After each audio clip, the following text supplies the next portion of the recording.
Unless you've been living under a rock, you guys definitely have heard about Ogdoadic. It's a really interesting deck that has just come in with Ancient Guardians and has pretty much made a little bit of an impact, at least in the small side of the meta game, at least on a local level. I haven't really seen it on the big time level, but that doesn't mean you won't see it.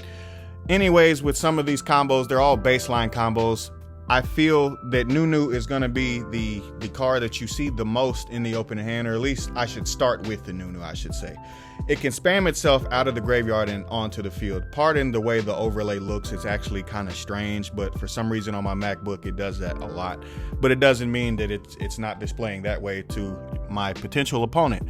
But anyway, in this combo, you then from there search the Naya and then pitch the Naya to be able to dump the curse and then bring curse onto the field and then special summon the Naya back onto the field, allowing you to grab Water Lily and then Water Lily dumping another reptile. From there, you activate Invocation and you also, off of the card that you just dumped, bring that card back onto the field by tributing the two cards, and then you can end on King and Mechaba. And King and Mechaba on the field is at least a baseline strong board. Not strong like meta level strong, but at least something to deal with a little bit. In the second combo, it starts much the same way, except this time you dump Ulrit. I'm gonna butcher the name, so I'm not even gonna try to get them right all the time like that. But it starts much the same way. This time you normal summon an Alistair and adding the Invocation once again, and then overlaying for the Feral Imps and detaching the Alistair. Make sure, if you are doing these combos, to detach Alistair. I can't say that enough. Again, you're adding Naya, and then Naya much the same way as before, dumping a light target, which will matter a little bit later on. I actually misclicked there. Don't worry about that. Anyways, this time you dump the curse, and then curse being able to tribute summon the card that you tribute off of the field, the card that you just had on the field, which is the King of the Feral Imps, and being able to grab the Water Lily again by special summoning Naya. This time you go into Cross Sheep, and then from there Water Lily can actually trigger to special, because at resolution you have 5 names and you can special summon the King Ogdoadic thing. It's the 3100. I don't even try to get all these names. But again, a decent ending board. As far as the Cross Sheep being able to special summon a card back onto the field, it allows you to have an extra card onto the field, because the Cross Sheep, when a fusion monster is summoned into that zone, you spam a level 4 onto the field. From there, Ulrit being able to tribute a card and allows cards to go back into the deck is just really, really interesting. And then from there, you can end on the Dragoon next to a Mechaba with an Anaconda. And then obviously, if they get past all that, well, you're just going to smack them with the big King Snake anyway.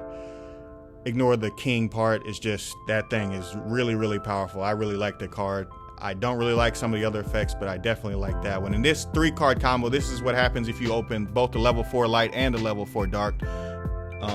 You start much the same way, normal summoning the Alistair, and then going from there much the same way. This time you tribute off the curse, and then being able to special summon the curse, pardon me, and then special summoning the Naya again much the same way. You can also end on the Snake much the same way. It takes 3 tribute monsters each and every time that it's coming onto the field, unless you hit it with a revival spell like a Reborn. Maybe you're playing the Eldest version and you're playing a Back to the Front or an Oasis or a Call of the Haunted. These are just options that you can pretty much go by. And the third one, this is what you do with Snake Rain.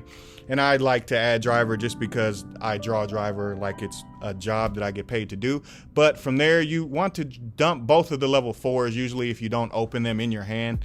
And if you do open them in your hand, you know, then you just got to pick another name. Or sometimes you may need the Nunu to be in the graveyard to be able to special summon it out onto the field and have the extra body on the field. You pretty much got to figure out what it is inside of your hand and then go from there.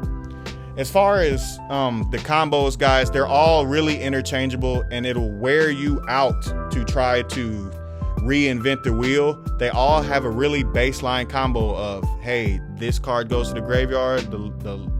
It's a yin and yang type of effect where the lights dump the darks dump the lights, and all of the effects work pretty much in unison. It's very similar to Orcus. As far as the end board with opening a Snake Rain and an Alistair and a third card, the third card doesn't really matter. You can end on 2 different boards. You can end on the Jaglubion board, whether you're going for a hard earth dragon or something like that, or you can end on the Dengersu by overlaying the two next to a Kaliga. And having a Kaliga that's protected is actually really, really strong, but so is a hard earth dragon next to a Mechaba. Hey guys, before I get out of here, if you guys appreciated the content, if there's any kind of content that you yourself want to see, drop it in the comments, man. It helps people see the page, and it helps us help you, and y'all help us. We all learn something, man. Appreciate you for tuning in. We're out. YG, baby.